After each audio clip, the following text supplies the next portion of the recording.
I'm Abby Wolf, and it's a pleasure to welcome you today to this virtual space for Justin E.H. Smith's W.E.B. Du Bois lecture today. It's good to see you after a very windy and cold day today. One housekeeping item, please write your questions in the Q&A tab at the bottom of your screen. We ask that you keep them brief as we anticipate that there will be many questions. Questions may be edited for clarity and length during the Q&A. Now it's my quick pleasure to say a few words about Allison Simmons, who will introduce Professor Smith's lecture this afternoon. Allison Simmons is the Samuel H. Wolcott Professor of Philosophy at Harvard, where she has taught since receiving her PhD from the University of Pennsylvania in 1994. As a first-gen student, she received her BA in psychology at Bucknell University in 1987. The bulk of her teaching is in early modern philosophy, natural philosophy, and theories of mind. She also has teaching interests, however, in medieval philosophy, which I think we might hear a little about in a couple of minutes, philosophy of mind, and philosophy of psychology. Her research interests lie primarily at the intersection of philosophy and psychology. She works on questions about the nature of the mind in general, the nature of sense perception in particular, and conceptions of the relation between mind and world as they have developed historically from the ancient through the medieval and early modern periods, and also as it is discussed today. She's the author of numerous articles and a number of distinguished publications, too numerous to name right now. From 2011, Professor Simmons had the honor of being named a Harvard College professor. She's co-founder with Barbara Gross of Embedded Ethics at Harvard, a program that develops ethics modules for courses in the computer science curriculum. And please join me in welcoming Professor Allison Simmons to introduce Professor Smith today. Thank you very much. Hear, hear, hear, hear. Thank you, Abby. Thank you, Abby. Thank you, Skip, and welcome everybody. It's my great pleasure to introduce today's W.E.B. Du Bois lecture by Justin E.H. Smith, a lecture on Anton Wilhelm Amo and the connected histories of early modern African and European philosophy. So Professor Smith trained as an academic philosopher here in the States at Columbia, and he is currently a university professor at the Université de Paris. And that might give some people in the audience pause, not the Columbia part or the Paris part, but the academic philosopher part. You might wonder, what does an academic philosopher, with all of his abstractions and thought experiments and if and only ifs, have to tell me about Anton Amo, a man born in West Africa, who as a child was put on a trade ship to Amsterdam to be given as a gift to a German noble, to be a servant and companion to his son, a man who rose through the education system in Germany to become a professor in its universities, and who left Germany under uncertain circumstances to return home to West Africa, where he's reported to have been a soothsayer. What does an academic philosopher have to tell us about such an extraordinary life? Well, Justin Smith is no ordinary academic philosopher. His work ranges from the traditionally academic, with an early book on Leibniz's work in the life sciences, to books for much wider audiences, including a forthcoming book on the internet. He writes magazine pieces. He's published widely in N+1, in Cabinet, The Point, Eon. He writes a newsletter. He writes poetry and fiction. He's translating poetry. He's apparently currently translating E.E. Cummings into Saka or Yakut. More relevant to today's lecture, he's published a field-changing book on race and early modern philosophy. This book, Nature, Human Nature, and Human Difference, Race and Early Modern Philosophy, which has really changed what we do in early modern philosophy. And together with Stephen Menn, he's published a recent translation and critical edition of Amo's philosophical dissertations. He explains what that means in the book, which comes with a full 100-page introduction that's absolutely incredible and filled with wonderful detail. I'm also told that a student edition will be coming out soon. Now, it's impossible to boil down the essence, much less necessary and sufficient conditions, of Professor Smith's work, but I can tell you three things that run through all of his work uniformly. First, it's filled with historical and narrative detail. Professor Smith approaches the archives like a detective investigating a case. No detail goes unexamined. To give you just one example, Amo self-identifies in a formal university document as Ethiopian. Now, many of us would pass that over. Who cares what he told the registrar? But not Justin. After all, Amo is not from Ethiopia, right? He's from West Africa, clear on the other side of the continent. So what does that mean? Well, it means Justin susses out that Amo is declaring himself as an African Christian associated with Ethiopia, by contrast with an African Muslim, more associated with the West. That's actually a big detail. We'll find little details in all of his work as well, and I suspect today. Second, Professor Smith's work is marked by accessibility.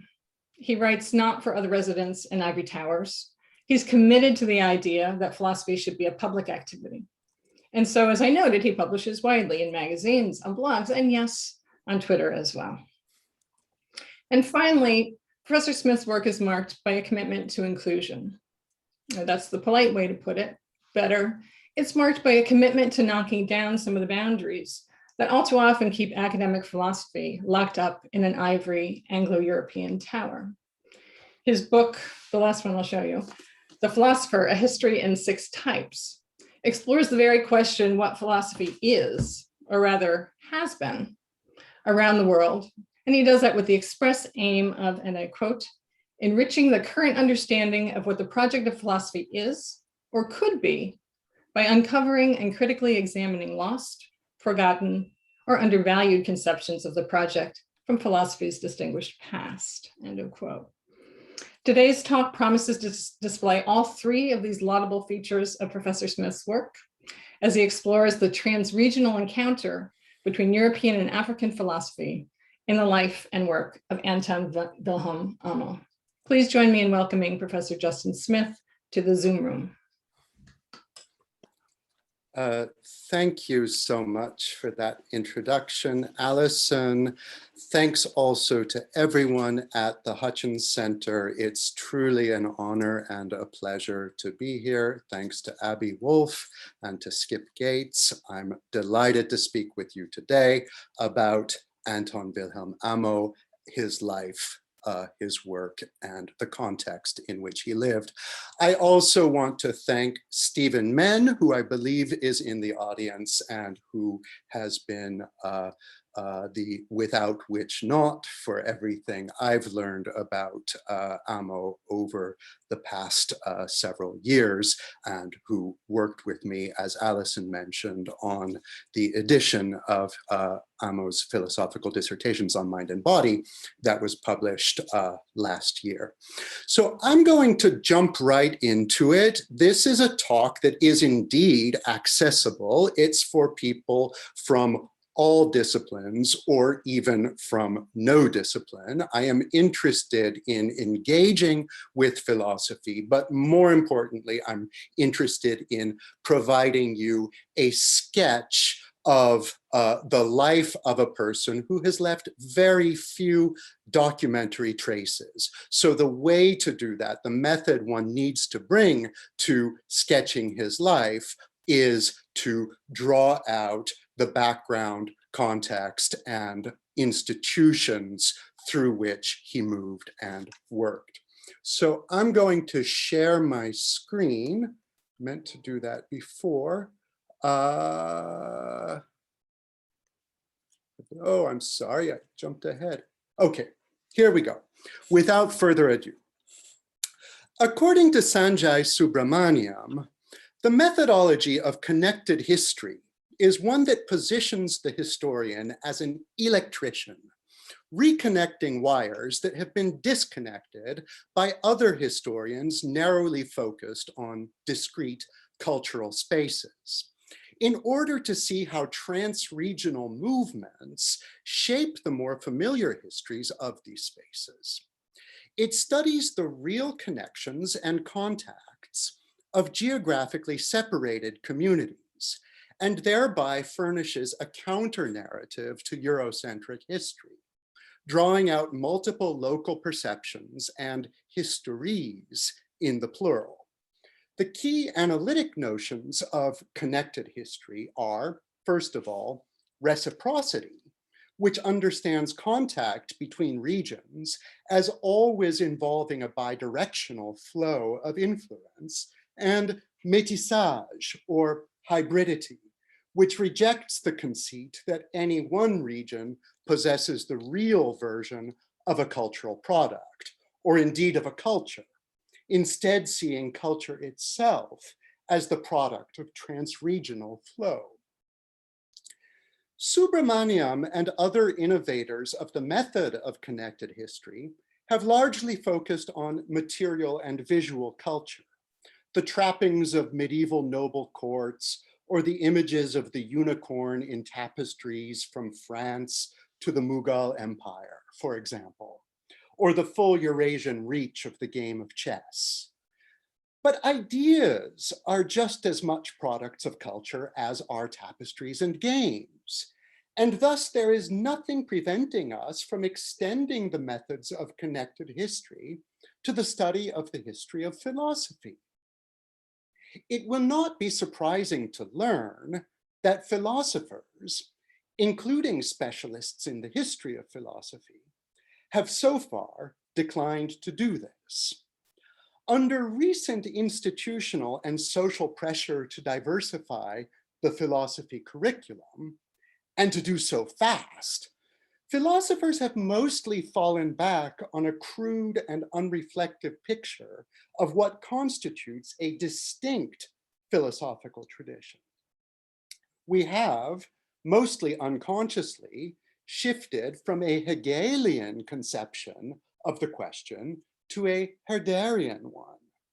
That is, rather than imagining that Europe is the locus of the unfolding of absolute spirit, as Hegel fantasized, and thus the sole region in which philosophical truths are disclosed in their pure form, the new urgency is to present different regional and ethno-linguistic intellectual traditions as monadic, as eternally closed to one another, both absolutely equal and absolutely distinct.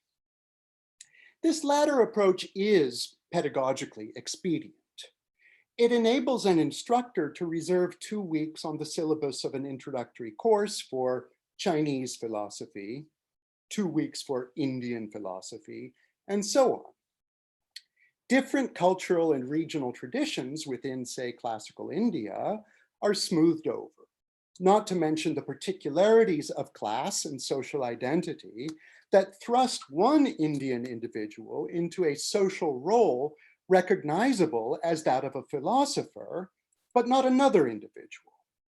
And not to mention, finally, the myriad ways in which what we call Indian philosophy was and is shaped by intellectual developments and social dynamics in Persia, China, Tibet, Portugal, England, and so on. The better you understand Indian philosophy, the more India retreats as a meaningful category of analysis. And what of Africa? If the category of African philosophy has historically been more charged with controversy and uncertainty, this is in large part due to perceived differences, and I emphasize perceived differences, in the modes of transmission of intellectual tradition. Among candidates for non-Western philosophy, placed before conservative defenders of European uniqueness, China and India have always been the easiest to get past the guards, so to speak, since the Chinese imperial examination system looks recognizably like the test taking in European universities. And Sanskrit literature looks prima facie familiar to readers of Greek epic or Latin poetry. For one thing, it is written down. Now, if we artificially divide the African continent in two and exclude those parts of it within the cultural sphere of influence of Islam, And thus, as in Timbuktu, we exclude the sites of education in madrasas and transmission and collection of learned manuscripts, then it's sometimes supposed that we are left in much of the rest of the continent with something much closer to what is elsewhere in the world called indigenous philosophy, at least by those who are prepared to call it philosophy at all. This philosophy is often transmitted orally or embedded in other cultural forms that conceal its conceptual content from casual outside observers. Since Hegel's lectures on the history of philosophy, there has been a widespread presumption, even among the staunchest anti-Hegelians, even among analytic philosophers, that in order to count as philosophy, conceptual work must be separated out from culture, must be extracted, so to speak, as a mineral is extracted from an ore. Philosophy then, for Hegel, and for many Hegelians and anti-Hegelians alike, is culture independent. And any culture that engages with philosophy through myth, ritual, dance, or lore is at most a philosophical culture in a qualified or secondary way. In later attempts to overcome this restrictive definition of philosophy, some philosophers, including some European-trained African philosophers, have set themselves up as specialists in the work of extraction. Thus, to cite one example, in his 1976 book, Comparative Bantu Philosophy, the Rwandan philosopher and Catholic priest, Alexis Kagame, presents the natural languages of the Bantu family as themselves the vehicle of Bantu philosophy, and proceeds to draw out various implicit ontological and epistemological commitments from the grammar and vocabulary of languages used by millions of Bantu speakers every day, in everyday non-philosophical contexts. Commitments, that is, that these people would not ordinarily recognize themselves as having. Now, the benefit of such an endeavor is obvious. It gives every person in every culture a share in philosophy, but it can only do so by investing a high degree of trust in the ability of the extraction specialists to get things right. And so here again, we're back to placing our trust in a handful of highly credentialed cultural mediators, which is exactly what the pursuit of folk philosophy in the manner of Kagame was supposed to get us away from. If we accept the first of the two basic principles of connected history already mentioned, that of reciprocity, then we're compelled to recognize that any such cultural mediator, having a foot in two worlds, is not only presenting the one culture to the other in its pure form, but is necessarily mixing the two together and giving us a hybrid product. Kagame is not just speaking for the Bantu peoples of Southern Africa. He's also speaking for the Catholic Church. And not too surprisingly, the implicit commitments of Bantu natural language come out looking, for him, surprisingly similar to the systematic philosophy of Thomas Aquinas. This is in essence the same recipe with different ingredients that we find in the work of Kwame Nkrumah, who in his 1964 philosophical manifesto, Consciencism, represents traditional African beliefs as anticipating and harmonizing with Marxist dialectical materialism. But if we are to exclude traditional beliefs or natural language on the grounds that these will always be harnessed to the non-traditional and artificial philosophical projects of the cultural mediators, how then can we assure ourselves that every region of the world will have its own philosophy?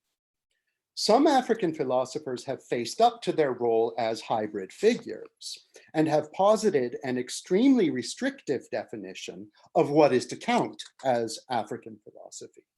For the Beninese philosopher Paulin Ntonji, who might be here this evening, I'm not sure, in his Sur la philosophie africaine of 1976, African philosophy is philosophy done by an African who occupies the social role of a philosopher, whether that philosophy is modal logic, neo-Thomism, or Marxist-Leninism. We might call this a sort of institutional theory of the philosopher, on analogy to George Dickey's institutional theory of art, which solves the problem of what makes Warhol's Brillo box a work of art when it is identical to countless other non-art Brillo boxes. Just look at where it is sitting, the answer goes, and how much people are willing to pay to see it or to learn about it. The institutional theory has the advantage of allowing us to identify a certain Anton Wilhelm Amo, not just as an African who does philosophy, but ipso facto as a doer of African philosophy. Born at the dawn of the 18th century in what is today Ghana, Amo was brought to Amsterdam at an early age and was soon sent from there to serve at the court of Duke Anton Ulrich of Braunschweig-Wolfenbüttel.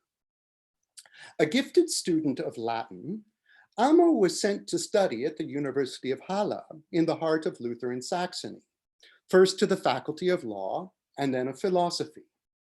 Losing his court patronage with the death of Anton Ulrich's son, August Wilhelm, in 1731, Amo would go on to hold teaching positions at the universities of Wittenberg and Jena, before ultimately deciding to contact the Dutch West Indies Company in late 1746 to arrange for passage on a slave ship back to West Africa early in the next year.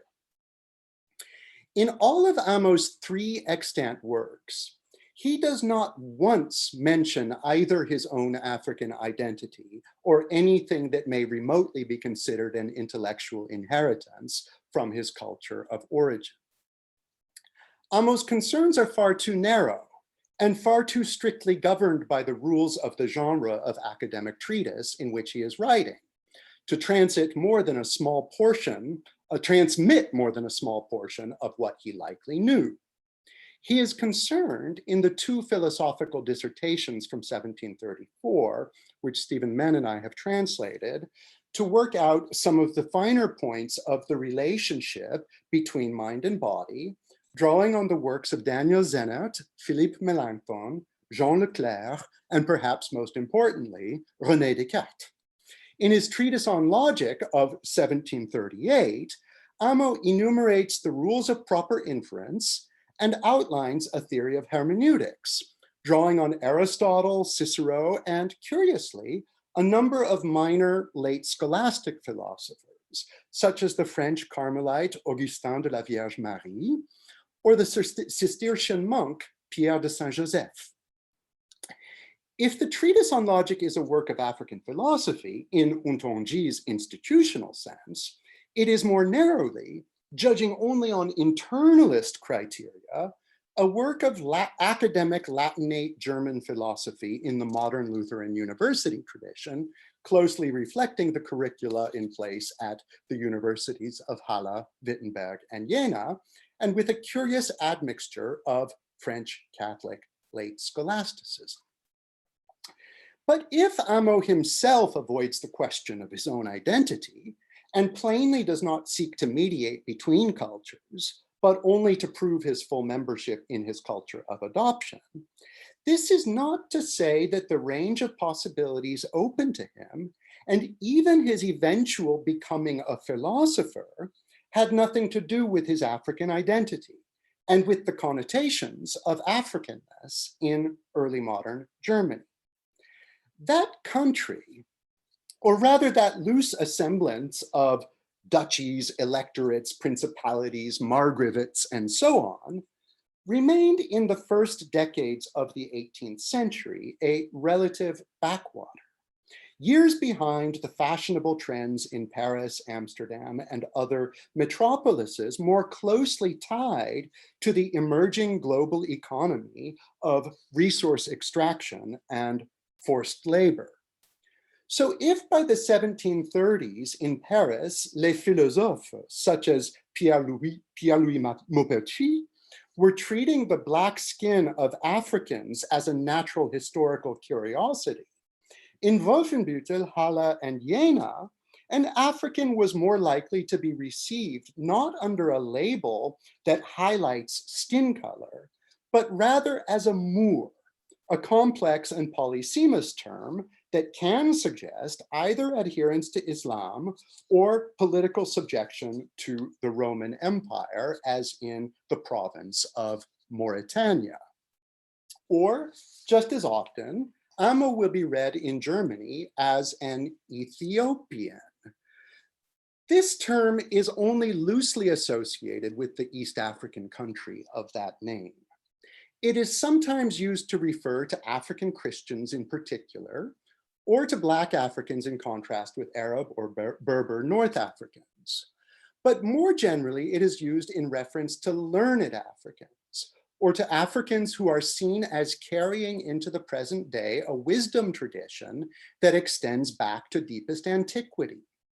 Thus, when the rector of the University of Halle, Johann Gottfried Krauss, writes in his dedicatory letter included with Amo's 1734 dissertation on the impassivity of the human mind, that Amo, quote, first saw the light of day in the furthest part of Africa looking toward the east, it is not clear whether Krauss in fact believes Amo is Ethiopian, perhaps confusing Amo's hometown of Axim in Guinea with the ancient Ethiopian city of Aksum, as Untonji has hypothesized, or whether rather Krauss understands Ethiopia as a synecdoche for all that is good in the African continent, and moreover, as connecting the continent to the vast region of the world conceived as the Orient, home of the sages of deepest antiquity.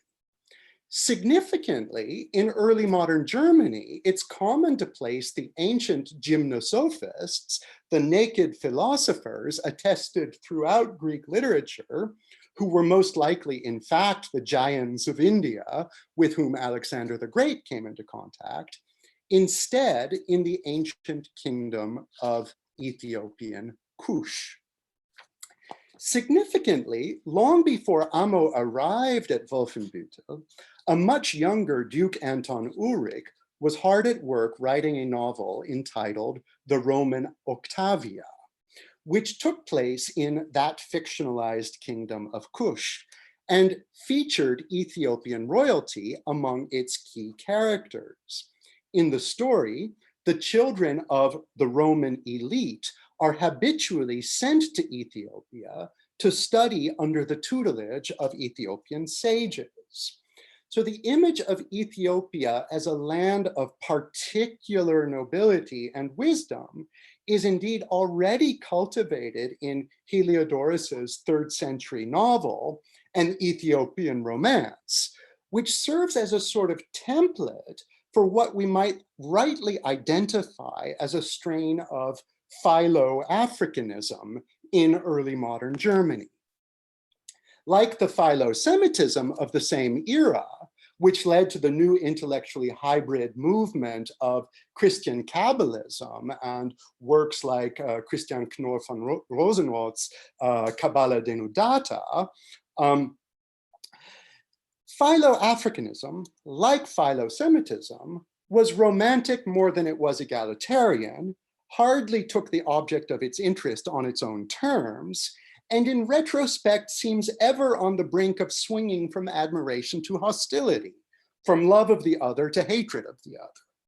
And yet, again, early modern German courtly culture's understanding of African otherness remains largely rooted in a pre-modern symbolic universe, a world away from the naturalized and racialized model of otherness that is simultaneously taking shape in France, the Netherlands, and England, not to mention colonial America.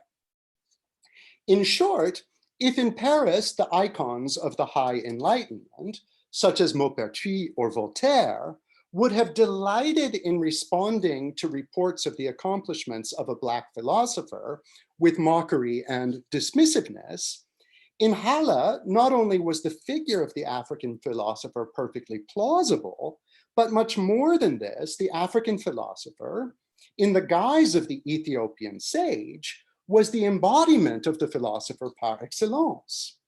Now, certainly not every African who arrived in early modern Germany or Central Europe gravitated towards academic philosophy. Indeed, as far as we know, Amo was the only one.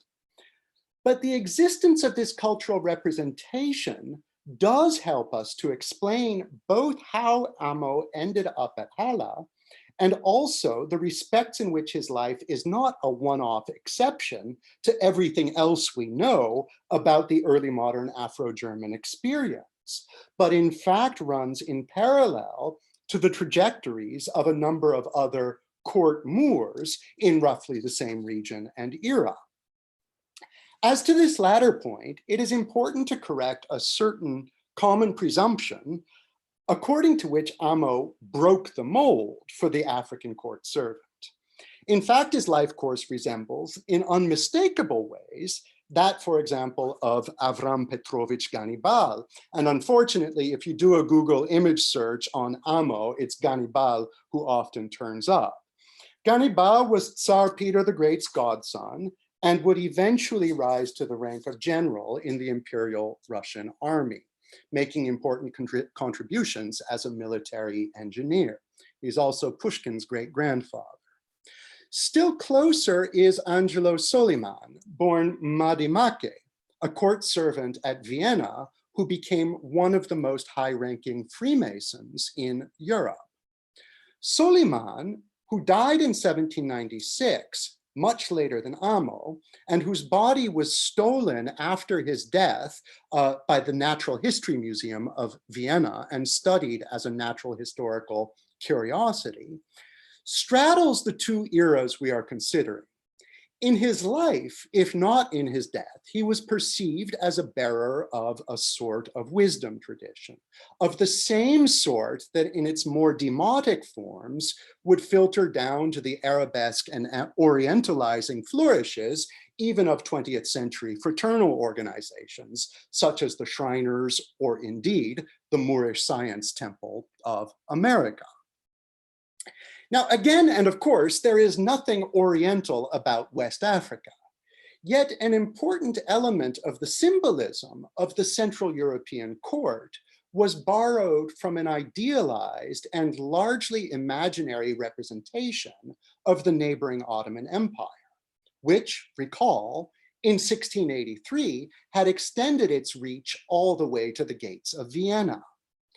One of the key institutions of the Ottomans, which was symbolically emulated by Central European courts, was that of the Janissaries, servants of the Sultan who were kidnapped in childhood and brought from far-reaching corners of the empire to occupy a position that was at once a high honor and a form of enslavement. In Istanbul, the Janissaries might be taken from Moldavia or Circassia or Nubia. In Vienna, St. Petersburg, or Wolfenbüttel, the simulation of this Ottoman institution might draw its court Moors from the Guinea coast of Africa, or indeed from the Malabar coast of India. One of Amo's own fellow servants at Wolfenbüttel was given the surname Malabar, in evident recognition of his place of origin, and was likewise identified as a Moor. Loaded with symbolism, this social identity often thrust those who filled it into key ceremonial roles. Amo himself was on at least one occasion recruited as uniformed parade marshal during a 1734 visit of the Elector of Saxony to Wittenberg. Variations of this tradition would continue all the way through the era of Bismarck's Germany, and fully decline only with the rise of Nazism, with the last prominent Afro-German military band leader, Gustav Sabak el-Sher, dying as recently as 1934. Finally, it's worth mentioning that at least one African-American, Nero Prince, moved to St. Petersburg with his wife, Nancy Gardner Prince, who later wrote about it in a memoir, in 1824, in order to serve in the retinue of Tsar Alexander I, along with several other exotic guards from the Caucasus and the far eastern reaches of the Russian Empire. Now, of course, a philosopher is not a palace guard or a band leader, but neither should we exaggerate the difference between these career paths. All require a certain symbolic distantiation from the ordinary run of people. All have in various places and times involved wearing over-the-top costumes, and all were associated in the early modern Central European imagination with a certain kind of positively valenced foreignness. The cultural history of the early modern German court, of course, overlaps in important ways with the history of the German university, particularly in the Lutheran regions, not least Wittenberg and Halle, in which courtly patronage was a crucial part of the vitality and orientation of intellectual culture. The University of Wittenberg had been founded in 1502 by Friedrich the Wise of Saxony. The University of Halle was in turn founded in 1694. And from the beginning, there was close communication, but also political religious tension and rivalry with Wittenberg nearby, but on the other side of the Prussian-Saxon border. And of course, in the DDR period, the two universities were fused and are now the University of Halle-Wittenberg. The University of Halle was also particularly important as the key launching point for a planned and partially realized Protestant missionary effort across Asia, most importantly in India and the Russian Empire. This effort, under the auspices of the Halle Pietist Mission, was intended to reproduce and perhaps to go beyond the successes of the Jesuits in Asia in the previous century. One of the key intellectual figures behind the Halle mission was Gottfried Wilhelm Leibniz, someone I've been interested in for a very long time. Like Amo, Leibniz was a frequent visitor to the court of Wolfenbüttel. Their paths may have crossed when Leibniz was an old man and Amo was a young boy. It's tempting to imagine that Leibniz got Amo hooked on philosophy, but there's zero evidence for that. Leibniz famously declared that any missionary undertaking worth its while must be a two-way street, or as he more reverentially put it, a commerce of light. And Commerce of Light is the name of a wonderful book by Franklin Perkins on Leibniz and China. That is to say that if we are going to send Christian travelers throughout the world to convert people, we must ensure that those travelers are at the same time compiling, translating, and bringing back local knowledge from all of their destinations. This is the beginning of both ethnography and of what would come to be called Orientalism in the negative sense of Edward Said, but not in the sense of the symbolic exoticism we've already explored in the early modern court, but rather of the systematic study of non-European languages, religions, and textual traditions. Halle was among the first German universities to employ specialists in Arabic, Aramaic, and significantly, the Ethiopian liturgical language of Ge'ez, which was studied by the scholar Johann Michaelis. Correlatively, Halle was also the first university to welcome students from the Arab world, notably a certain Solomon Negri of Syria, who translated Martin Luther's Enchiridion into Arabic at the encouragement of the Halle Orientalists, as well as helping them in the composition of a new Arabic grammar. Halle also hosted a scholar from Rajasthan, identified only as Ahmed Gül, not to mention being the first university in Germany to admit Jewish students, and the first university outside of Italy to grant a higher degree to a woman, the medical doctor Dorothea Erxleben.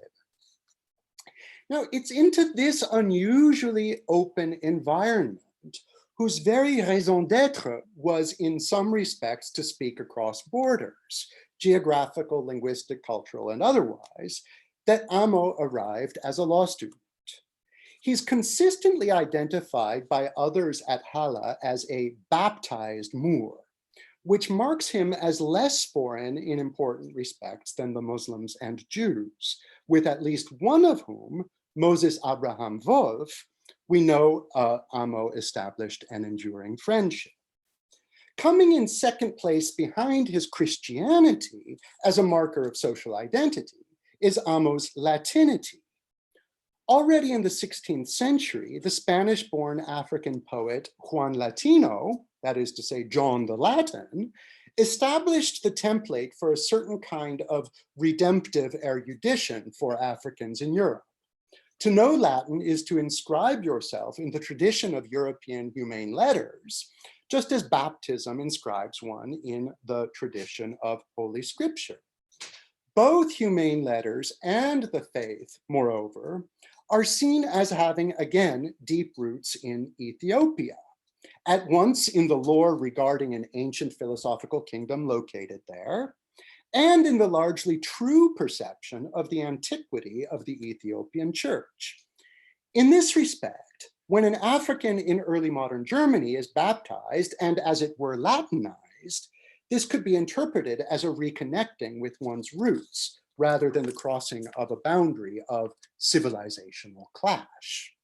So Amo, the baptized Moor, the Latin-speaking Ethiopian, is perhaps far more at home at Halle than one might have expected an African in early 18th century Germany to be. The more mysterious dimension of his career is the absence of any apparent concern for questions related to his own identity, which leaves Amo an African philosopher, again, only in Untonji's institutional sense.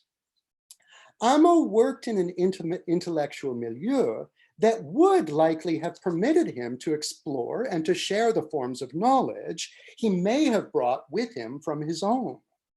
It may be that he simply retained no memory of these forms of knowledge, as he arrived in Europe as early as the age of 3. And it may be that Amo did explore these forms in conversations and texts that we cannot now recover.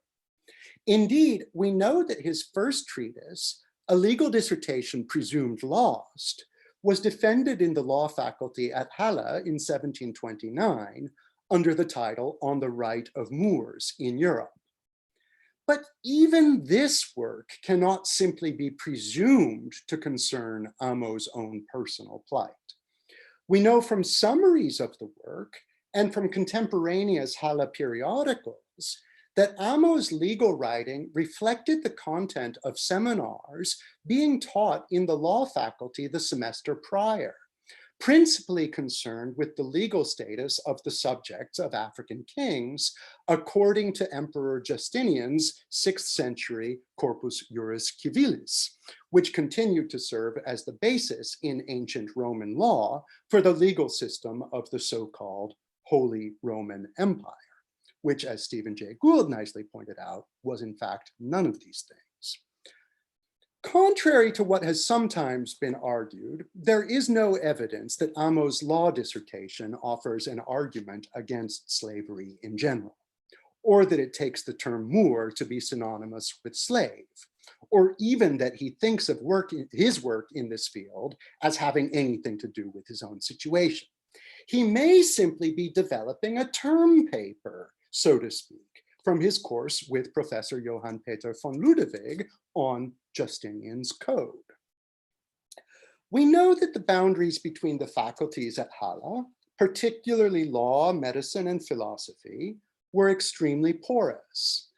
Amo moved between all three, and at some point both served on a dissertation committee in the medical faculty on the diagnosis of illnesses and developed a close relationship with the prominent micromechanist, anatomist, and philosophical ally of Leibniz, Friedrich Hoffmann. Amo may have moved from law to philosophy via medicine, simply in view of the sort of institutional opportunities that matter a great deal in determining the way any scholar specializes, even though our specializations are always treated like a natural fit or destiny in hindsight. We know that from August Wilhelm's death in 1731 until Amo's return to Guinea in 1747, that he had a pretty rough time of it. He was a member of what we would call today the academic precariat, moving from one adjunct position to another, teaching whatever was in greatest demand by the students, always dependent on receiving applausus, the early modern equivalent of high teaching evaluations, in order to have his course load renewed each term. In 1736, during a spell of apparent unemployment, Amo writes a letter from the tiny rural village of Wildenheim near Torgau, evidently seeking to gain some sort of research position at the Russian Academy of Sciences in St. Petersburg. Nothing comes of this, as far as we know, and he ends up later that year in Jena, where he will teach for the next decade. He has several evident allies in the philosophy faculty there, who support his work as much as they can, and even offer up the money to pay the fee for his nostrification, by which a person becomes officially associated with a given university. For the next years, some sparse but significant evidence found in Stammbücher, or student scrapbooks, suggests that, though already in possession of 2 advanced degrees, and now teaching rather than studying, Amo is leading, at least at times, a carefree life of sociability, not so different from the one a certain W.E.B. Du Bois describes of German students in Berlin 160 years later. A typical student, Du Bois writes, hires a nook in a flat from 3 to 5 stories up. There with pipe and beer, coffee and black bread, he lives not like a king, but as a free and easy Viking bound to the student world by his kneipas, his societies, and possibly his lectures. I like to imagine this description from Du Bois as extending all the way back from 1893 to the 1730s. At Jena, Amo also has the misfortune of encountering a certain Johann Ernst Philippi, author of a Spottgedicht or libellous poem targeting Amo. Born in 1700 in Dresden, Philippi finished his legal studies in Leipzig in 1723, and in 1727 was promoted to the rank of Doctor of Laws in Halle. In 1729, he was condemned to 2 years in prison for his participation in a duel, but fled back to Halle in Brandenburg, Prussia, beyond the jurisdiction of the scene of his crime. It's very likely that Philippi and Amo had already crossed paths that same year of 1729, when Philippi arrived at the Halle Law Faculty and Amo held his own dissertation defense there. A self-publisher of increasingly unhinged and polemical tracts, in 1740, Philippi was forcibly confined to an Armenzucht, Waisen- und Tollhaus in Waldheim, an all-purpose institution housing debtors, orphans, and the insane. Released 2 years later, he picks right back up again with a torrent of paranoid and mendacious satirical works, among them, in late 1747, the attack on Amo, the principal conceit of which is that the main character's love for a certain Mademoiselle Astrine is unrequited, and her reasons for not loving him, as he expresses them, are nothing more than common racism. Philippi will be imprisoned again in 1757 for base crimes, and as far as we can tell, tortured to death by his guards soon after. A sad end for a rather rotten man. Perhaps for related reasons, it is around the time of the libellous poems publication that Amo writes to the Dutch West Indies Company requesting to return to Africa. The next documentary trace we have of him finds him back home sometime in 1753. A Swiss traveler, Henri David Galanda, has met him there and writes to a Dutch journal a text that will be published only 3 decades later about his encounter with a local man in Guinea who, Galanda writes, lived as a hermit and was reputed to be a soothsayer.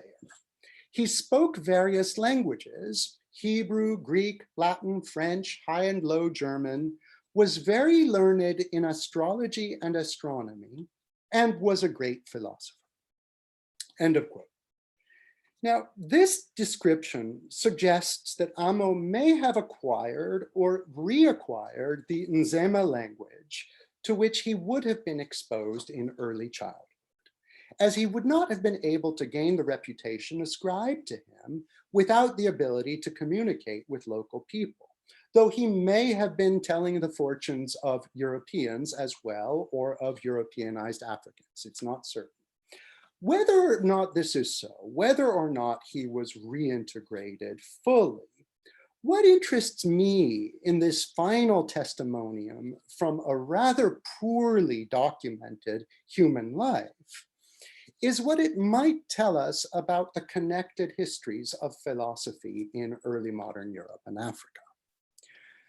We have already underlined the absence from Amo's published work of any hint of Africana philosophy properly conceived.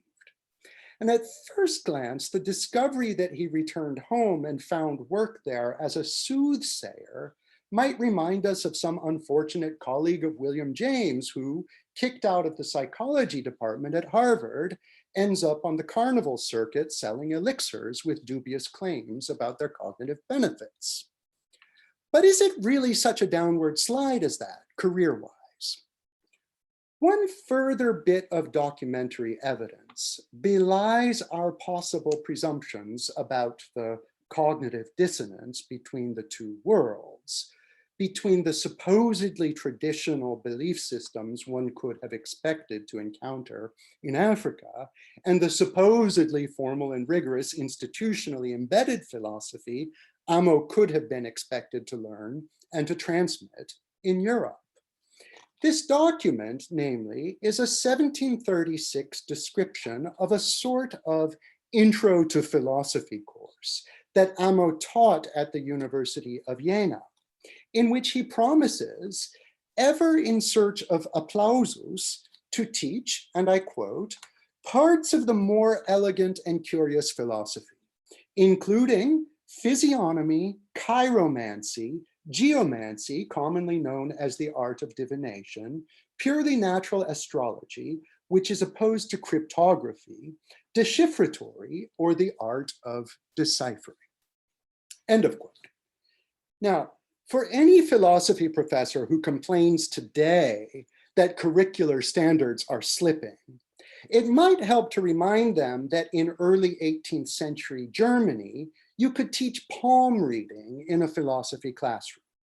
And this too, as a matter of historical fact, is a part of the history of German philosophy. This is a part of the history of Western philosophy. And for anyone who supposes in turn that the thought worlds of Europe and Africa in the same period were radically different, here we find some fairly clear evidence that at least one person, Anton Wilhelm Amo, moved between those worlds and brought the same set of intellectual competencies with him and managed to thrive, more or less, though it was often tough, on both sides of the imaginary divide. Amo is surely also only one such case, more significant than others only because he managed to leave a textual trace and to move through some of the centers of institutional validation in Europe. Yet his life history is not a history of crossing over and staying put. And though he is called a baptized Moor, his is not a history of conversion either, but rather one of reciprocity and hybridity. of a bidirectional flow of light, and a mastery of more than one idiom through which philosophy is articulated. And here, in conclusion, I insist that I'm taking philosophy in the broad sense of the task of making sense of the world and of our place in it, a task that is pursued in different ways by all human cultures qua human, the only sense of philosophy that is suited to a truly global study of its history. Thank you very much.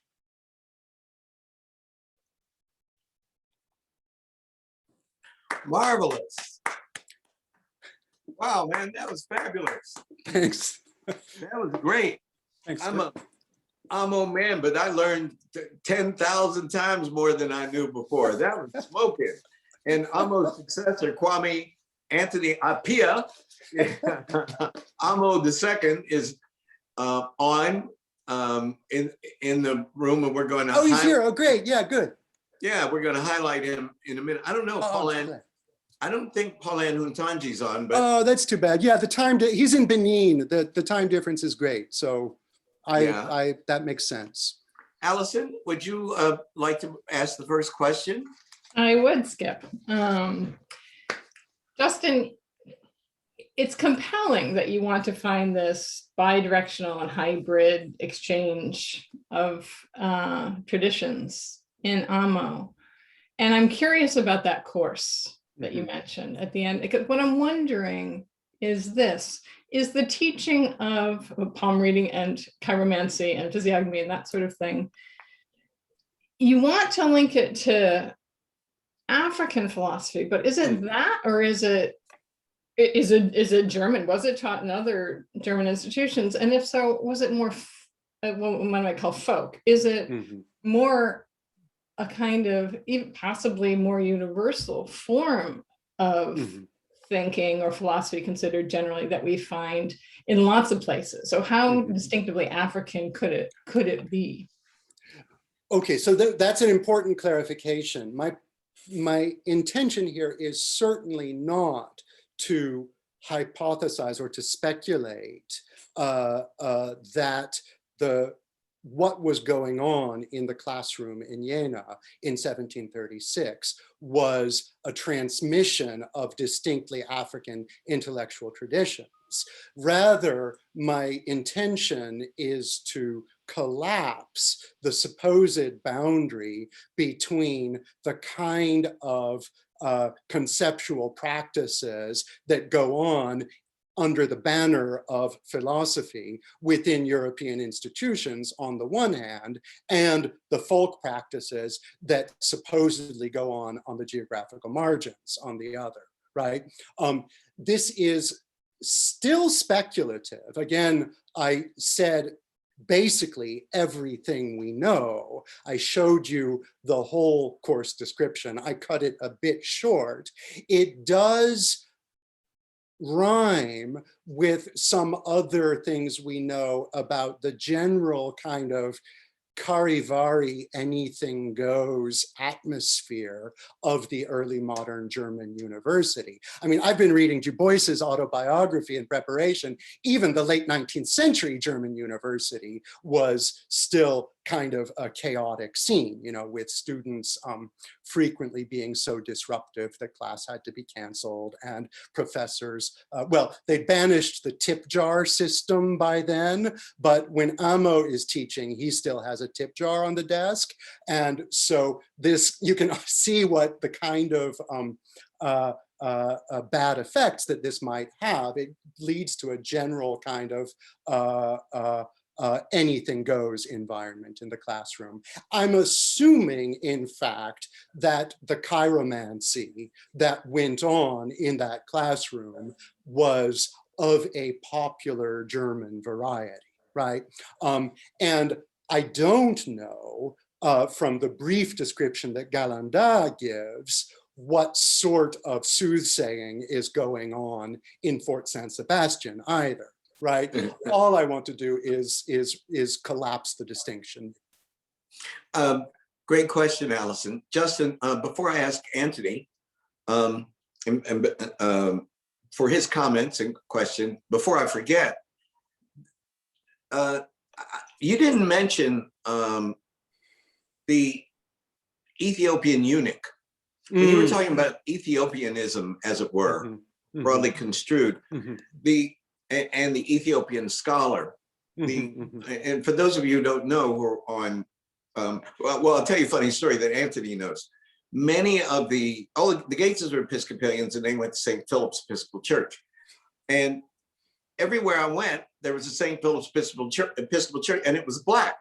And it took me years. I'm talking about maybe in the last year, I finally figured out it's because Philip the Evangelist meets an Ethiopian eunuch in the book of Acts. It's in Acts 8, and the Ethiopian eunuch is the treasurer for the Kandake, which is the name of Queen in Meroitic. Okay. The Kandake was the queen, and she had sent him to Jerusalem. And he is reading the book of Isaiah. He's reading, I wrote it down, Isaiah 53, 7-8. So he was already a learned man. And of course, the Meroitic civilization, they developed their own script that nobody can, Anthony, how do you put it? It's been, I always get this mixed up. It's been translated, but they can't read it, or transliterated and they can't read it. And I made a film about, I mean, not in in both of my Africa series, I talk about Meroe. Right. So, you know, that's in whenever St. Philip would have met the Ethiopian, but these are all real people. I mean, he was the treasurer for a real kingdom and a queen. And another curious footnote, though, is that there is an African-American women's organization. And I'm getting my pronunciations mixed up, but I think it's they call themselves the Candaces or something, but they are based, many of them don't know. I know because I asked, they were based on the Kandake, the Candace from the New Testament. Story. Right. So that would fit into your theory of the Ethiopian scholar. And that's a kind of missing link, and it's more immediate, or well, it's traditional, not traditional African, a great African civilization via the New Testament, right? And everybody had read the book of Acts, so everybody knew it because he's the only brother in the book of Acts. I mean, in the New Testament. Right. I'm not sure if he's the only eunuch, but I know he's the only Ethiopian. The other thing is, every summer, in many years, I go to Martha's Vineyard, and I always have dinner with one of Anthony's relatives, Evelyn Rothschild. And because of his wife, Lynn Forrester was a very good friend of mine before they got married. They always seat me at the end in the same spot at the end of the dining table. And you know, and you get plastered, you know, you're drinking all this fine wine. They're the Rothschild family, for Christ's sake, you know. And so I had a dream, or you know, an idea that I had seen an image there. And the next time I went back, I looked over, and there was this painting, and I said, I know this painting. And I took a photograph of the painting that night, and I sent it to David Bindman, who went nuts because we believe it's the original of the lost Angelo Solomon painting. No.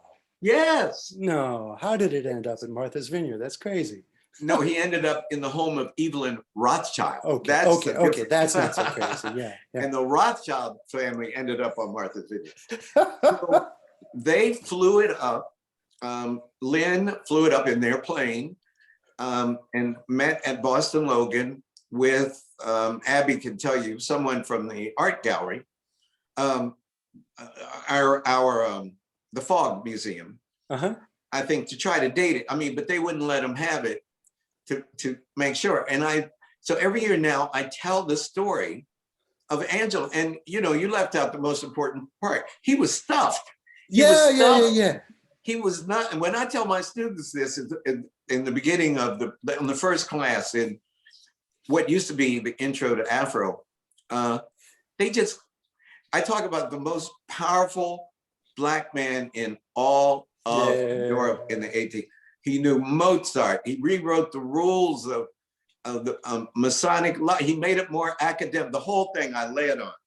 You know, advisor to kings and princes and emperors. And I go, and he married the wife of Napoleon's deceased general, right? I'm just remembering all of it.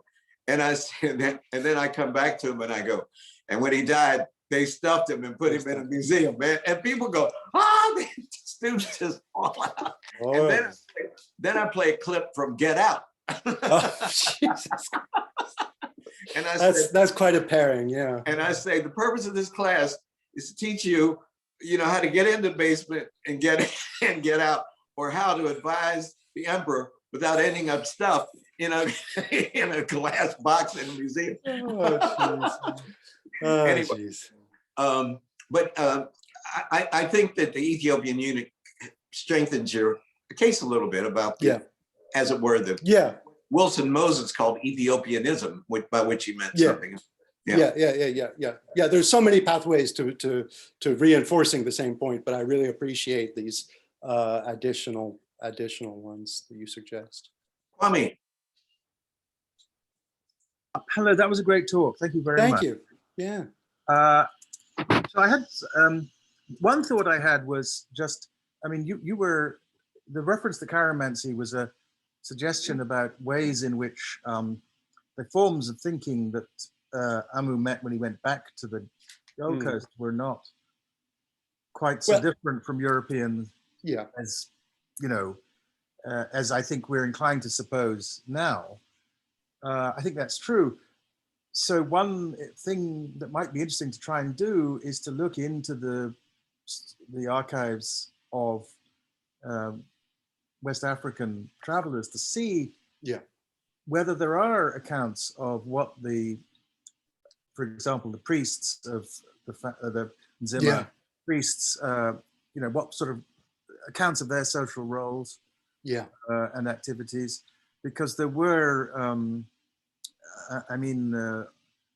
Osofo is an Akan word, which is, and Nzima is one of the Akan languages, for a priest. It's an old word. So there may have been categories that he would have fitted into, and certainly the people in that tradition, I'm sorry, not Osofo, Akamfo. Osofo is the modern word. In the modern variants of this tradition, the sort of people who would have done the equivalent of chiromancy, oracles and interpretations of things that are going to happen to people, so it would have been those people. And so anyway, so that's a thought about how his whatever he knew about European practices of that sort could have been sort of recognized when he went home. Through those models. I had two questions, if you don't mind. One is, they're sort of invitations to speculation, I suppose. One is, the picture that we see when we Google Amo, as you said, tends to be Ganibal, and if it isn't, it's Soliman. It's never actually a picture of Amo. And I've always been puzzled about why, given his kind of court Moor function, why he isn't in any paintings. I mean, one of the functions of court Moors is to show that you have this rare kind of person, and so you put him, in your official pictures, you put him there. And the picture of Soliman is sort of like that. Though it's a portrait of him by himself. I'm just wondering, it's sort of odd that the people involved in Bootle, who were, their library was the greatest library in Europe. I mean, they were very distinguished. Court. Why didn't they take advantage of his presence, as it were, to immortalize themselves by having him in a picture with them? That's one question. And the second is something you said struck a sort of chord with me, which is Amo says nothing about Africa in the texts, but in all the texts he names himself as an African. It's Afro, Guinea, the word Guinea, or abbreviation of it, occurs on the first page of the logic book, and he calls himself Anton Wilhelm Amo Affair. So it's weird, I think, Yeah. to insist that you're an African all the time. Yeah, yeah. And then never to say, now, of course, we don't have the book about slavery, so we don't know whether in there, as he might have said something. But though you'd have thought that in the reports of that book that we have, they would have mentioned it if he'd said anything about himself, because that would have been one of the most interesting things about it. Certainly. Yeah. But anyway, so that's two invitations to speculate. Thanks so much. These are very interesting points. I again want to emphasize, somewhat in line with what I already said to Alison, that I'm, with respect to the soothsaying practice, I'm not prepared to speculate about the particular content or cultural form. I also would emphasize that what is described as soothsaying is being described by a Swiss traveler from the outside who might be completely clueless about what's actually going on. And might be using a denigrating term for something that is in fact complex, culturally embedded, venerable practice. We don't know. So one way to fill that gap of ignorance would be indeed to look at sources from the Ghanaian side, and this is something that I have not been able to do yet. You just remind me of one thing I meant to say, which might be useful to you, which is I went to high school with someone whose family thought that they were descended from Amo. And that would mean there might be oral.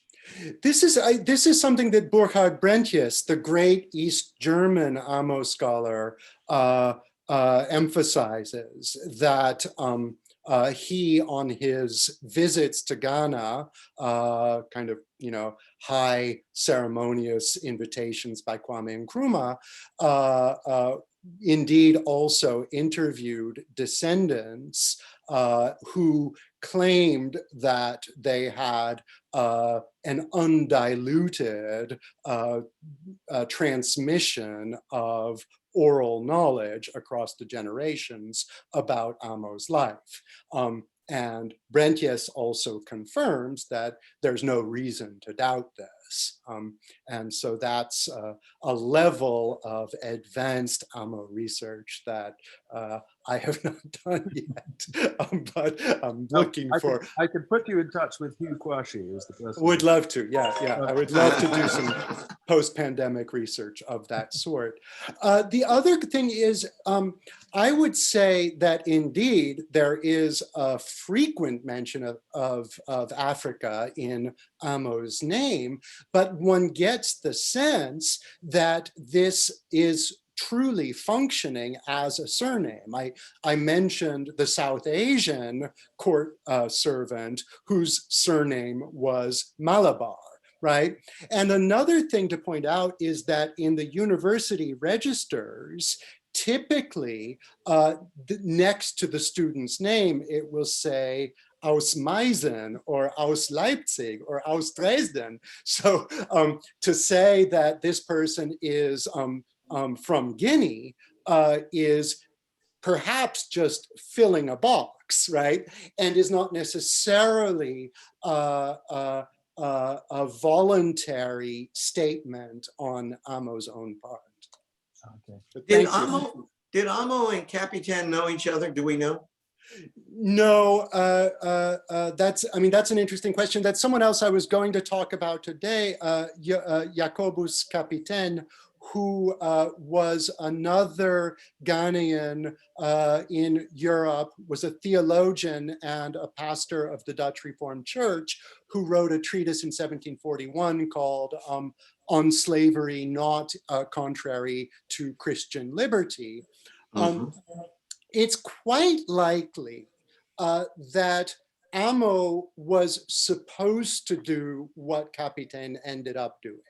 That is, that Amo was sent specifically to Amsterdam and was supposed to study theology, and eventually go back to Africa as a minister and as a director of an orphanage like Capitaine was. But for whatever reason, the plans changed. They sent him on to Germany and he became a philosopher rather than a theologian. It seems likely, just given, yeah, for one thing, we know that Amo spoke Dutch. And so there are little clues like that. But there's certainly no evidence that they know each other. No. And Capitaine is also considerably younger. Well, when I went to Cambridge, everybody I met for the first 2 weeks asked me if I knew Anthony Appia. So when I finally saw a black man walk through the courtyard, I said, "Your name must be Anthony Appia." And he thought I was a very wise person. So I have a feeling that everywhere one of them went, the other one said, "Hey, you know that guy named Amo?"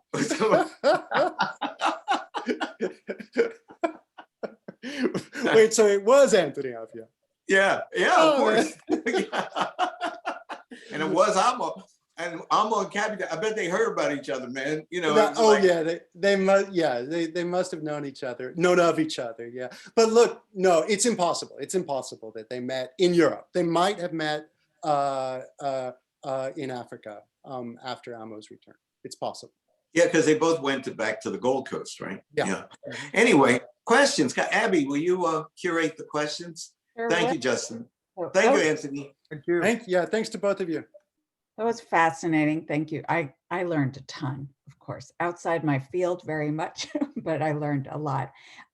We have a lot of good questions coming in, and Stephen Men says hello. Oh, great. Yeah. Yes. So glad. So a couple of questions I'll start with about his life, about Amo's life that have come in, and the culture as well. So Toby Levin, who is a longtime associate of the Hutchins Center, says, "Wonderful lecture. I'm applauding from Germany.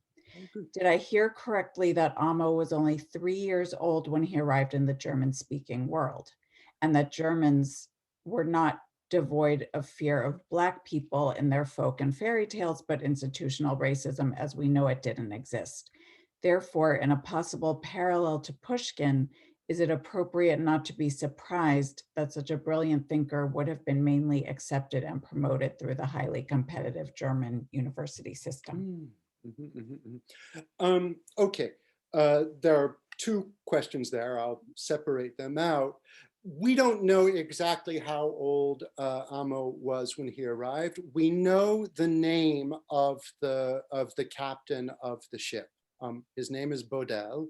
We know the years Baudel lived, and it's not impossible that we could narrow it down.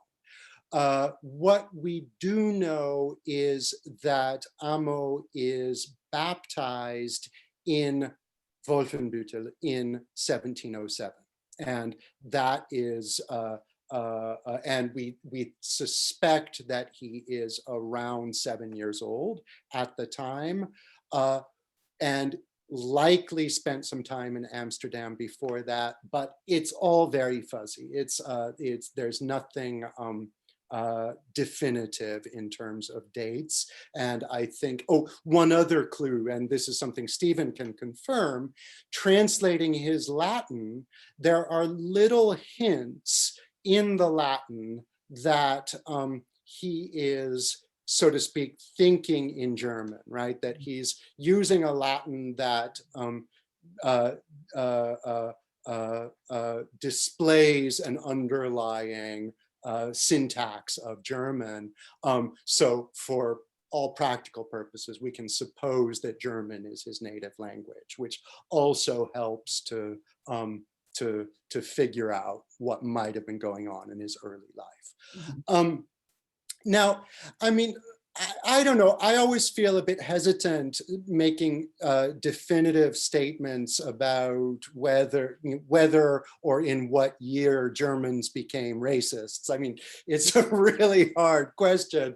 What I like to insist on, and what is the thesis of my 2015 book that Allison held up, Nature, Human Nature, and Human Difference, Race in Early Modern Philosophy, is that in order for what happened to Soliman, for example, to happen, there has to be not just racism, but also an institutional and, so to speak, epistemological context that motivates Europeans to take a scientific interest in the question of human diversity, right? And this is something that starts to emerge over the course of the first half of the 18th century, that we see in particular, for example, in Linnaeus's work, The System of Nature, where for the first time, the joints at which nature is carved now include not only animals and men, but also within men, within the Homo category, includes Homo afer and Homo asiaticus and Homo americanus and so on, right? And so it's not that nobody hated anyone before 1739. Of course, I mean, that would be a ridiculous thing to say. And indeed, by 1739, the transatlantic economy of forced labor is already fully up and running.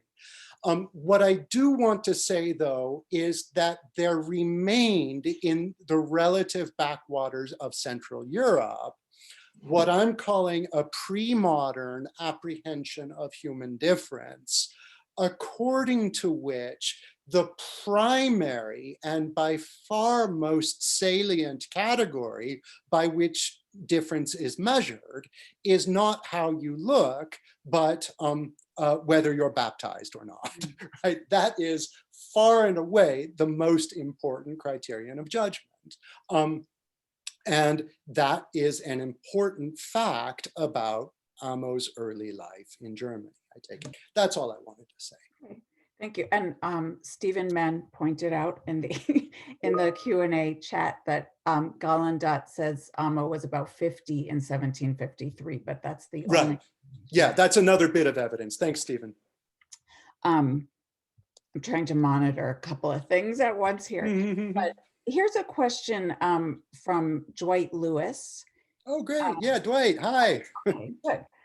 He says, was there a shift during Amo's life in the Holy Roman Empire, from his understanding of Black Africans as Ethiopians to Black Africans coming from Guinea, which would have made people like Amo from what he refers to as Negro land or Negroes? If so, how would this shift if so, how would this shift have affected Amo? Yeah, I think, I mean, the geographical vagueness is constant over the course of Amo's life. Sometimes he gets folded into Ethiopia. Sometimes he's identified as being ex-Guinea from Guinea. He's often identified as Amo Afer, and he's finally also often identified as ein getaufter Moor, as a baptized Moor. And I don't see any trend over the course of his life in the way he's denominated. What I would say, though, is that the first kind of textual evidence of persecution or of obstacles being thrown up in his face because of his identity comes the same year he leaves for Africa.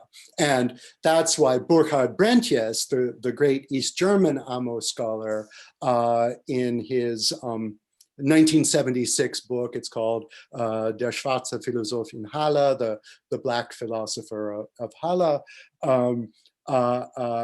Brentjes takes it as basically a settled matter that Amo is driven out of Germany by a campaign of racism fomented by the insane Johann Ernst Philippi. And that might be the case. I don't see any further evidence of it beyond the ugliness of the poem itself.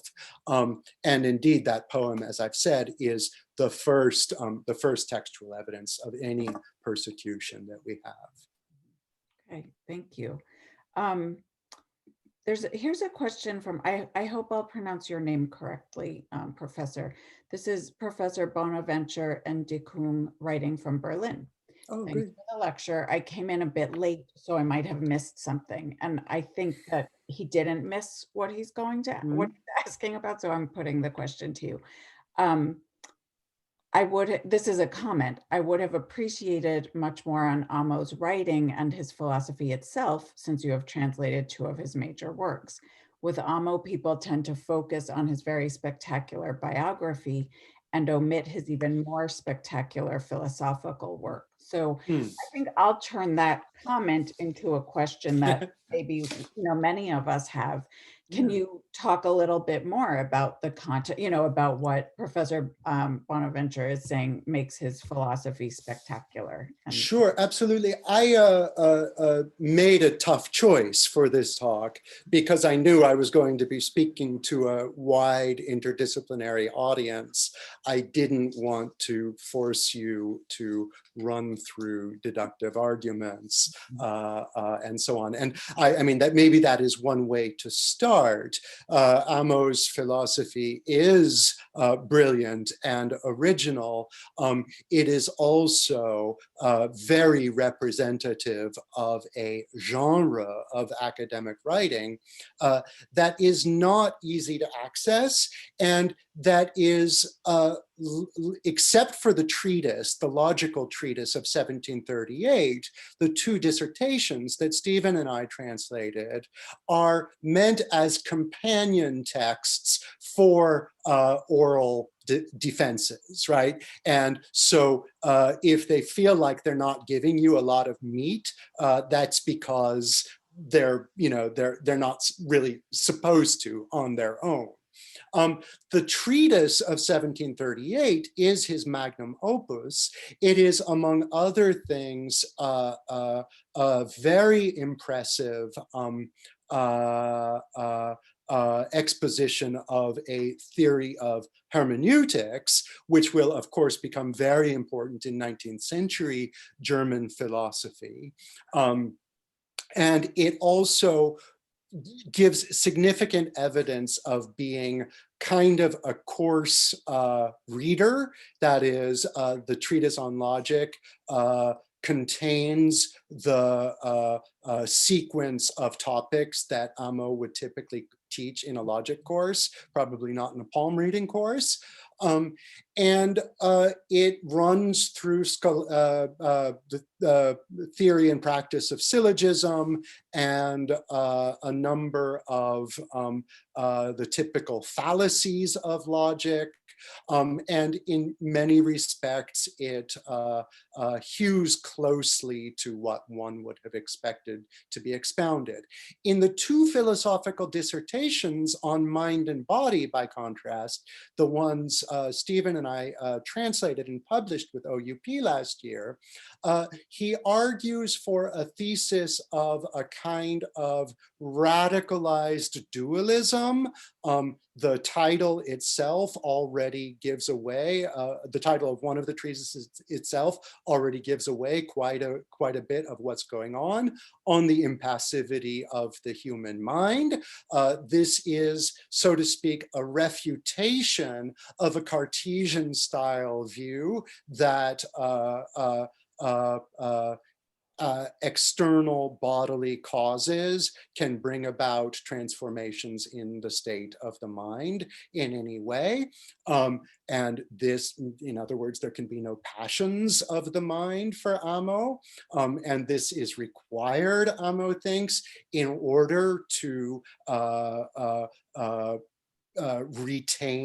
remain faithful to the narrow definition of what a mind is as something purely active, to which he is committed and to which he thinks Descartes is committed as well.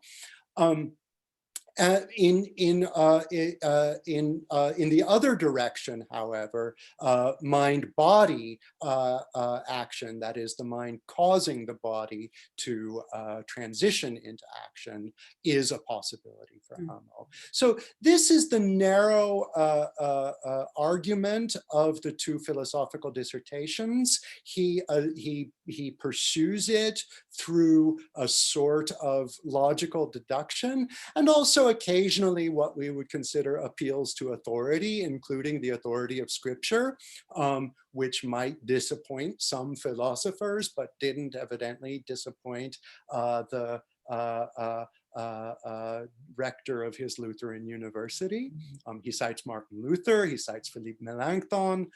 So he's taking a classic philosophical problem and giving, and also a narrow philosophical problem, and giving a novel and bold solution to it according to the rules of a narrow academic genre. That's how I would define his work. And by the way, if you had chosen to deliver your lecture analyzing his philosophical thought, there would have been 3 or 4 people on this Zoom call. Yeah, so I made the right choice, I think. Yeah, you made the right choice. But I think it's important to spend time, and if I can just make a methodological point here, it's important to spend time on Amo the person and on the institutions he moved through in order to understand his purposes in his philosophical dissertations. You can't do the one without the other. You might be able to do it in Descartes' Meditations or Kant's Critique of Pure Reason or something like that. With Amo, the work has to be textual and contextual at once. There's no other choice. Abby, how are we doing for questions? Because it's 5:33.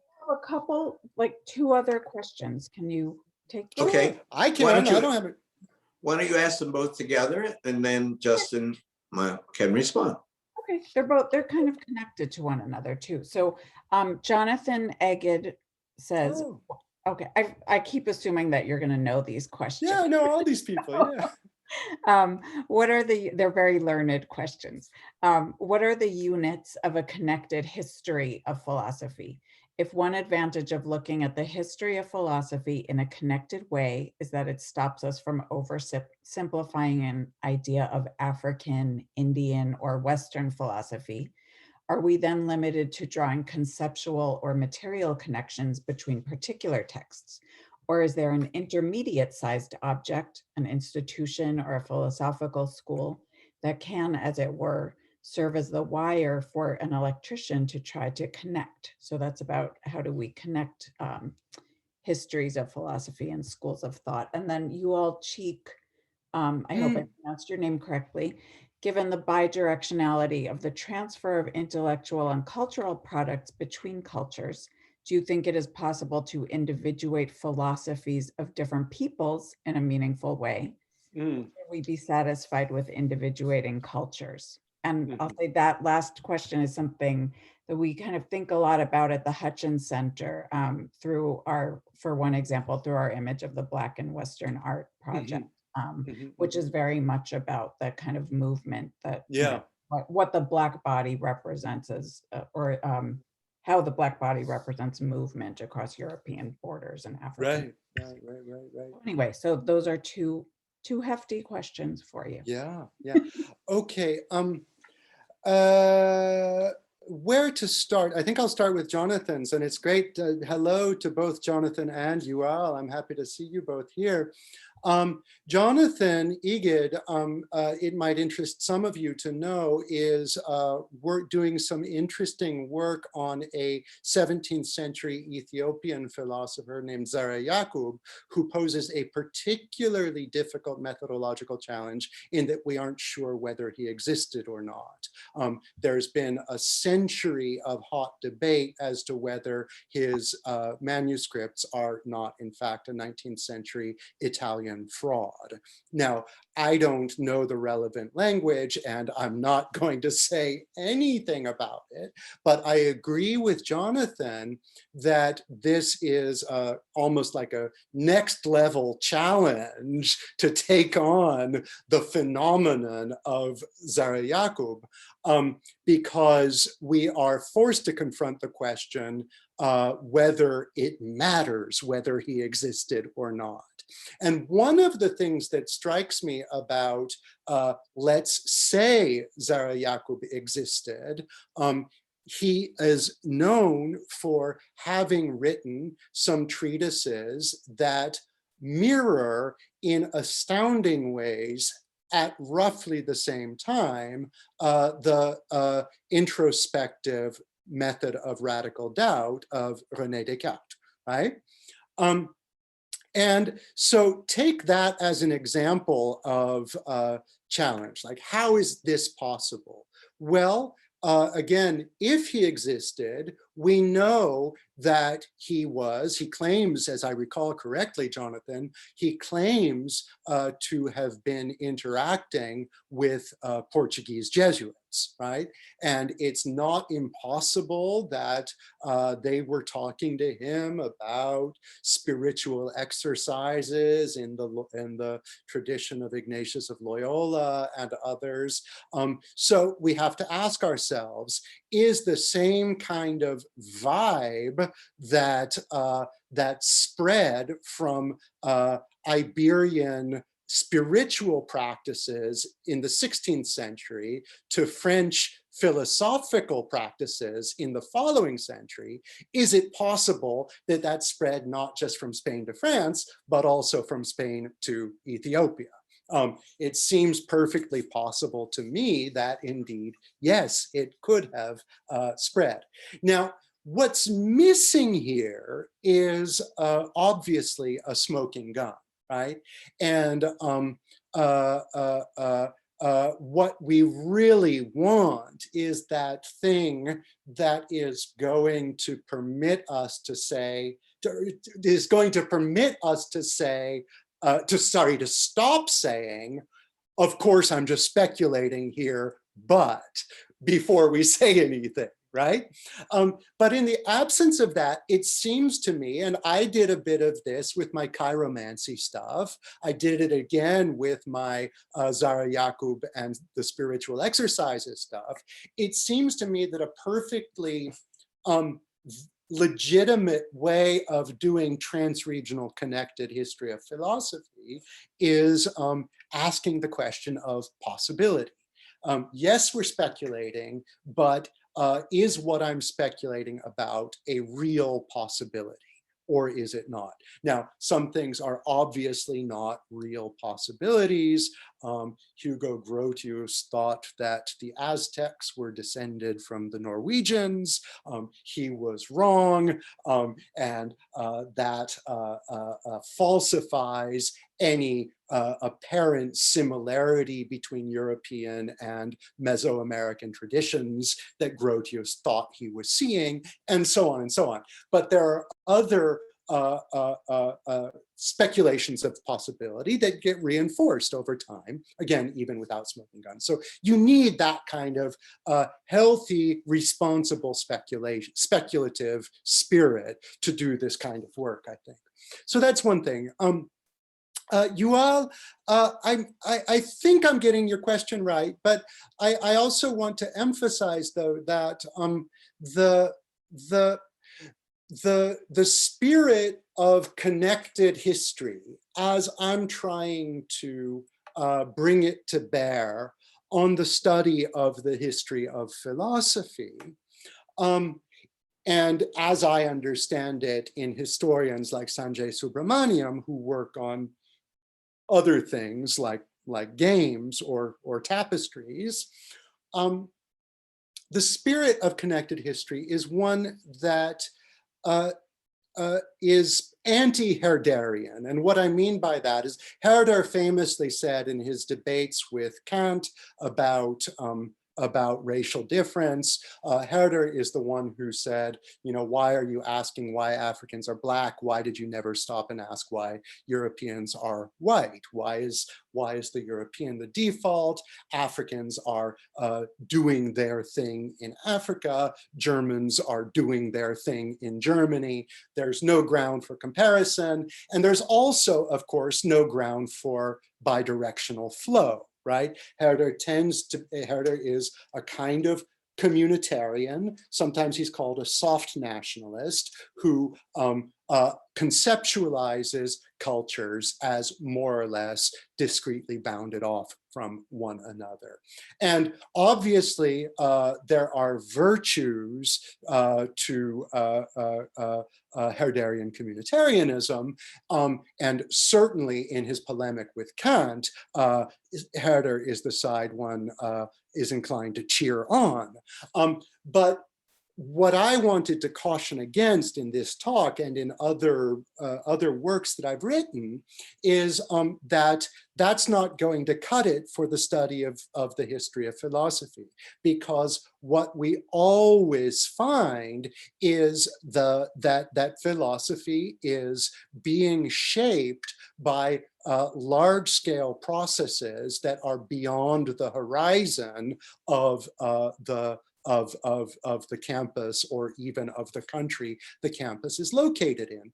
And, I think about this a lot because I've been studying early modern philosophy since graduate school, and I did all of my homework.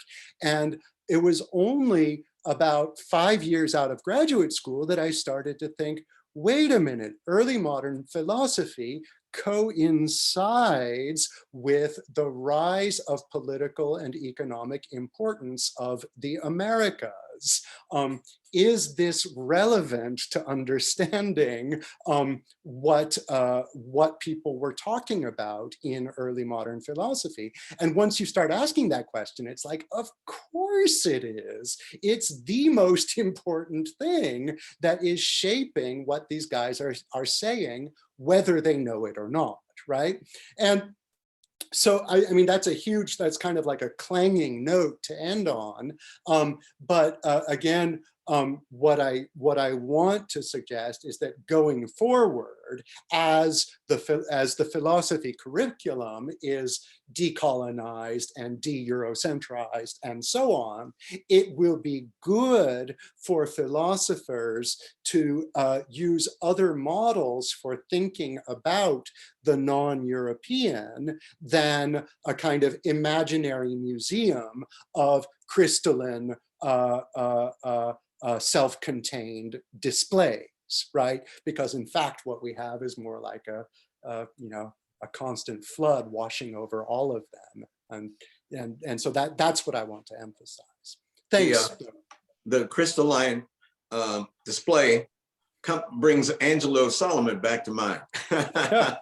Yeah. I would suggest too that we remember that Ethiopia was sending emissaries to, well, the people were making Ethiopia converted to Christianity in 324 AD. Yeah. And they were making pilgrimages to Jerusalem forever. I mean, only Armenia and Rome were Christian before Ethiopia. Yeah. But they also sent ambassadors to the Vatican. Mm-hmm. And the last time I checked, Vatican had a pretty large library. Yeah. So when you're talking about modes of transmission, textual transmission, we tend to think of Africans as being, locked in place waiting to be discovered until the modern period. But they weren't. The Red Sea was a highway. The Sahara was a highway. The Mediterranean, a highway, Yeah. And Christianity, and not only in Ethiopia, but even in the Congo. I mean, the king of the Congo converted in 1491. Yeah. And he sent his son to become a bishop because he understood the nation of power. And the son comes back to the kingdom in 1517, if I'm not mistaken. So I'm always amazed at how much transmission and intercultural exchange there really was, going both ways. But we've been raised just to think about Africa being static and the direction unidirectional, and it wasn't. Yeah. And once you know that Islam reached Senegambia in the 10th century, and Al-Idrisi in the 12th century says everybody around here is practicing Islam. You know, the modes of transmission get even more complicated. So it's fascinating. You know, Justin, I got your book. I wrote your letter, and I just was so delighted when you responded. And I wrote him a fan letter. I want everybody to know that. And then asked him if he would come and give this lecture series. And I'm so glad you did. Look how large and broad the audience is. And it was just dazzling. It was wonderful. Allison, thank you so much for that marvelous introduction. Kwame, Anthony, Akumampim, Apia, descendant of Wilhelm Amo, glad to see you down there from the farm. And Dr. Wolf, again, thank you for curating the question. Thank everybody. But let's all unmute and give Justin a huge round of bravo, my friend. Thank you so much.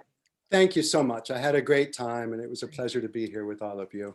I'm only sorry we're not now going to Benedetto's and for a feast, which is the best part of the question session. But there'll be another chance. Yeah, next time. Post-COVID. Okay. God Thanks bless. again. Thank you. Bye-bye. Thank you. Bye-bye.